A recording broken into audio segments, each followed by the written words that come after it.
Magandang araw mga ka-TH, Luzon, Visayas at Mindanao. Sa mga subscribers ko, sa mga viewers ko, nandito pa rin ako sa aming seminar mga ka-TH. Video na aming seminar.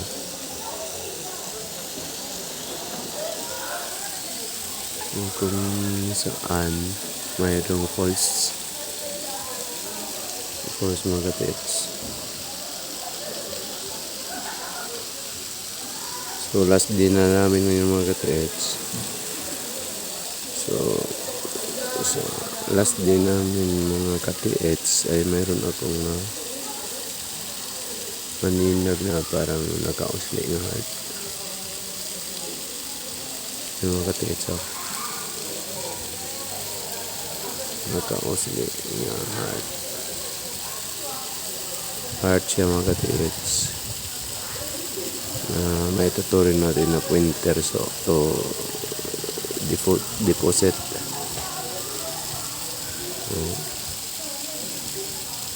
Nagputrod siya mga ka-TH at kitang-kita natin mga ka-TH na heart siya, naka-oscillate siya at ang kanyang pointer dapat ay patungo sa ibaba.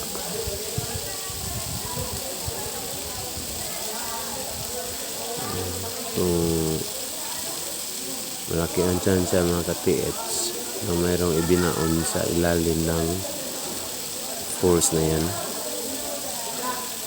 Siguro yan ang intas mga ka-TH. Baka doon pupasok or dito sa gilid or doon. So maraming posibleng daanan mga ka-TH. So, talagang napagkaganda dito mga ka-TH. Pero kaso nga lang hindi pwede mag-tracer kasi open place. Maraming mga tao mga ka-TH. Pero kung pagbasihan natin yung mga markers, mayroon talaga mga ka-TH. You know? Talagang sinadya mga ka-TH. Tapos mayroon pang malaking kahoy dito.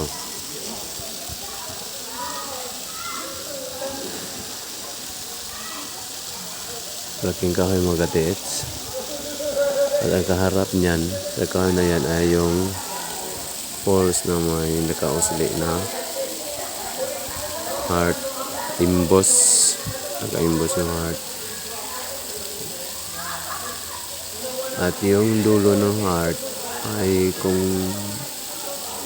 tingnan natin ng mabuti mga ka-TH ay parang mayroong X. Mayroong X mga ka-TH. So ibig sabihin dito na sa ilalim yan, sa marker na yan, mayroong binaon.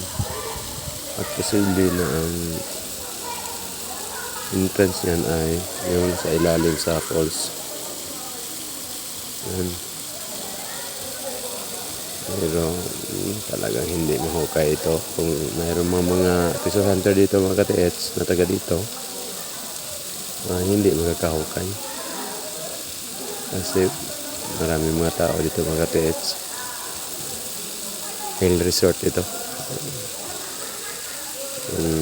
Gilid sa falls na to, sila sa maliit na sapa mga ka-TH ay hill resort. Yung mga ka-TH mayroong swimming pool. Talagang marami dito mga ka-TH na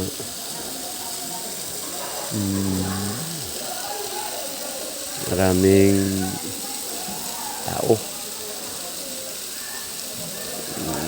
So mahirapan ang mga treasure hunter na okay dito. Pinuntahan ito ng hapon noon, wala na sinabi ko sa videos ko. Pero hindi sila makapag-hukay kasi public kung hukay man sila, siguradong puntahan sila ng mga LGU dito at mga pulis.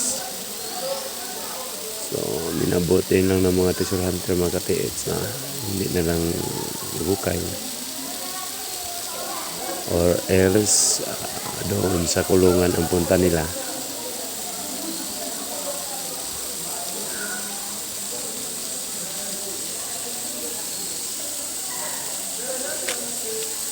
So, dahil umulan kahapon o kagabi, kaya nga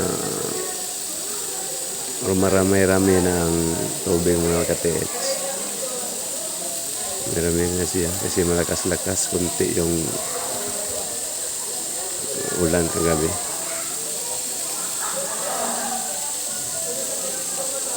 Yun, no?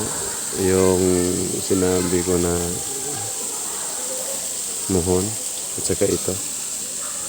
Muhon din ito nga nagkatagilid. At yung gilid niya mga ka-TH sa mga bato yan.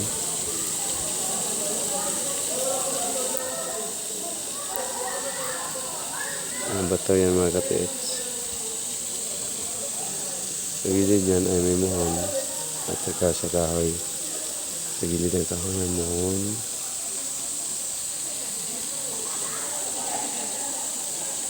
Saka doon malapit sa talon o sa falls. Talaga mga ka-TH, tingnan nyo, nakita mga ka-TH, art na sa bandang dulo, medyo mayroong X.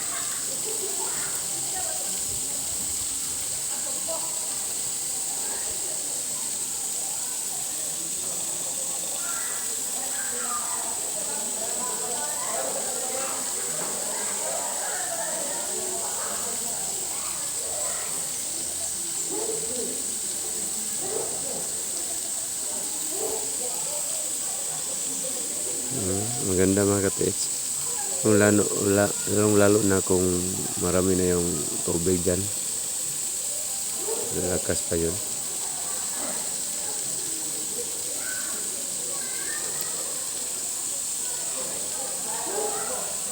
So hanggang dito lang mga ka-TH.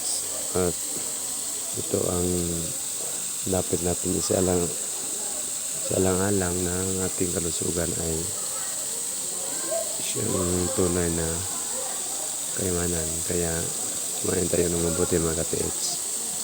Huwag natin pabayaan ang ating sarili. Salamat po. God bless everyone.